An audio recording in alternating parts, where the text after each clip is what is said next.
you, Mr. Speaker. It is said that there are two certainties in life, death and taxes. There are two additional certainties that arise from the National Party's budget tomorrow. The first certainty is that it will not be fair, and the second certainty is that it is not going to work to give decent jobs and better incomes. How can that national government sit there, Mr. Speaker, and talk about fairness and equity when their own leader just a day or two ago was cautioning New Zealanders not to be envious, not to be jealous? How does that possibly square with an idea of fairness or equity? It does not. It asks all New Zealanders to let the rich off the hook, to let the rich off the hook and say, yes, you may be getting hundreds more in a tax cut, but we won't be cross with you about that because, of course, you are the wealth producers of the country.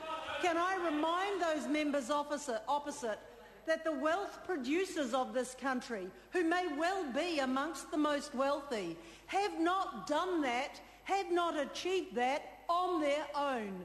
They have typically achieved it with the work and effort and cooperation of people who earn a lot less than them. And so let's see where fairness and equity falls tomorrow in this budget. I want to pick up where that last inadequate member left off, and that was in the area of education. Point of order, David Bennett. The member is an established member of the House, and I find offence at that last comment, so I'd like her to withdraw and apologise. Withdraw and apologise. Well, I'm very grateful to the honourable member, but really I think we're getting a bit too sensitive altogether if we consider inadequate to be highly offensive.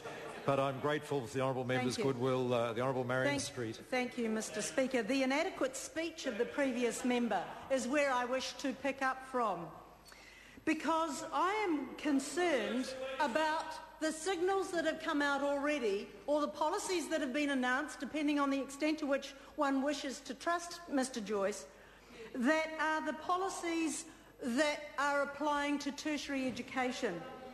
Where is the fairness around making it harder to get into tertiary education, harder to get in, because some of the institutions' funding will be pegged to pass rates, and that will create a disincentive for the institutions to enrol the very students who need to be better equipped to cope with the recession and our emergence from it. But not only the recession, but the plan for the next 10 and 20 and 30 years.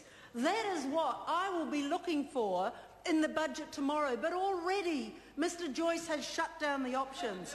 Not only would it be harder to get into an institution of tertiary education, it will be harder to stay there. There will be time limits on student loans.